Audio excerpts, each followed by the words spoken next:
तमद्भुतम बालक मंबुजे क्षणम। वो बालक कोई साधारण बालक नहीं था, क्योंकि वो परब्रह्म परमात्मा परमेश्वर जो जगत नियंता है, जगदाधार है, वो परब्रह्म परमेश्वर स्वयं जो है यहाँ पर प्रकट हुआ है। वो परब्रह्म परमात्मा परमेश्वर जिसके प्रत्येक रोमे में एक एक ब्रह्मांड 3.5 करोड़ रोमे होते हैं, और 3.5 करोड़ रोमे में 3.5 करोड़ ब्रह्मांड। इसीलिए भगवान नारायण की सृष्टि में जितने भी पुरुष हैं, सारे पुरुषों के भी 3.5 करोड़ रोमे होते हैं।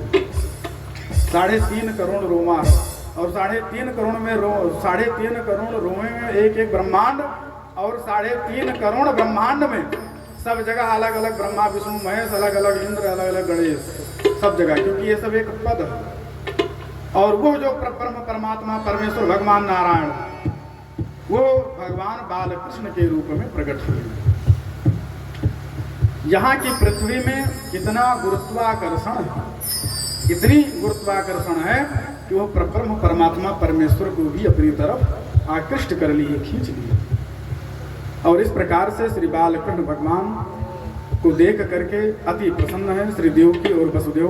देवकी वसुदेव भगवान का दर्शन कर रहे हैं, भगवान से स्तुति प्रार्थना कर रहे हैं। और महात्मा गण कहते हैं, भादों की यशो तिथि कृष्ण पक्ष अधिरात, द्वापर में धरियो जन्म जाहु हृदय हर्षाए। ये भगवान का वचन था।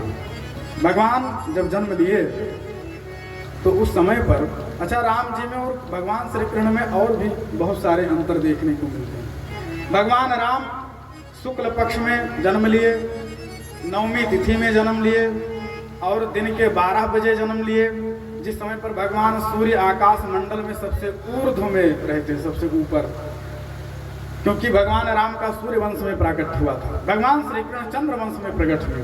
चंद्रमा सभी को शीतलता प्रदान करता है, और चंद्रमा रात्रि में उदित होते हैं, इसलिए भगवान श्री कृष्ण रात्रि में जन्म लिए। और रात्रि में कब? अर्धरात्रि में, अष्टमी की तिथि है, कृष्ण पक्ष, और अष्टमी तिथि कृष्ण पक्ष, आधी रात, रात को 12 बजे, और वही समय भी हो रहा है। और उसी समय हम सभी भगवान श्री कृष्ण के उत्सव महोत्सव को मनाएंगे। और इस प्रकार से भगवान की आज्ञा अनुसार श्री वसुदेव जी और देवकी जी की जितनी भी वेणियाँ थी, सारी वेणियाँ सब खुल गईं। अब भगवान का जब प्राकट्य हुआ, जहाँ पर भगवान रहेंगे, भगवान के रहते हुए भला कौन किसका बंधन रह सकता है। सारे बंधन खुल गए, और सारे बंधन खुलने के बाद वसुदेव जी बढ़िया सुंदर टोकरी में भगवान श्री बालकृष्ण भगवान को बिठा लेते हैं, और बिठा करके जब चलने लगते हैं तब देवकी रो रही है, वसुदेव रो रहे हैं, और रोते रोते भगवान से प्रार्थना करते हैं कि प्रभु आप आए भी तो तुरंत चल दिए, हे भगवान अब आप फिर कब आएंगे, कब रहेंगे साथ में। इस प्रकार से वसुदेव जी भगवान को जो है लेकर के चल दिए। और जिस समय पर भगवान को लेकर के चले, उस समय पर इतनी तेज आंधी तूफान, भयंकर तूफान आ गई, और भयंकर वर्षा होने लगी। चारों तरफ हाय की आवाज, आधी रात, जितने भी जीव जंतु हैं सब बड़े भयभीत हैं। और इस प्रकार से वसुदेव जी टोकरी में बिठा करके जमुना जी को पार करके पहुंच गए गोकुल नंद बाबा के यहाँ। और नंद बाबा के यहाँ पहुंच करके भगवान श्री कृष्ण को वहीं पर लिटाए, और योग माया को, कन्या को अपनी टोकरी में बिठा लिए। नंद बाबा जैसे किलकारी सुने कि हमारे यहाँ तो कन्हैया हुए, एक बालक हुआ, बालक की किलकारी सुन करके नंद बाबा के यहाँ सब उत्सव महोत्सव मनाने लगे।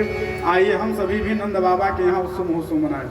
नंद घर आनंद भयो जय कन्हैया लाल की, नंद घर आनंद भयो जय कन्हैया लाल की, नंद घर आनंद भयो जय कन्हैया लाल की, नंद घर आनंद भयो जय कन्हैया लाल की, नंद घर आनंद भयो जय कन्हैया लाल की, नंद घर आनंद भयो जय कन्हैया लाल की, नंद घर आनंद जय कन्हैया लाल की। अब हम सभी लोग नंद बाबा के यहाँ हैं, और हम सभी लोग नंद बाबा के भवन में उपस्थित हैं। आज इस कथा के माध्यम से नंद बाबा हमारे आए हैं, और भगवान श्री बालकृष्ण का हम सभी लोग जन्मोत्सव मनावें और नंद बाबा के उत्सव महोत्सव में सभी लोग सम्मिलित हों। भगवान का जो उत्सव महोत्सव जो मनाते हैं उनके जीवन में भी ऐसे ही उत्सव महोत्सव बने रहते हैं। और हम भगवान बालकृष्ण से करबद्ध प्रार्थना करते हैं कि यहाँ पर जितने भी लोग भगवान के उत्सव महोत्सव में जितने भी लोग सम्मिलित हुए हैं उन सभी के जीवन में ऐसे ही महोत्सव होता रहे, ऐसे ही महोत्सव बना रहे। यही भगवान से हमारी मंगल में प्रार्थना है। आइए हम सभी लोग बधैया गावें और भगवान का संस्कार आ जाए। हर जन्म में है कृष्ण कन्हैया गोकुल में राधे बधैया।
Radhe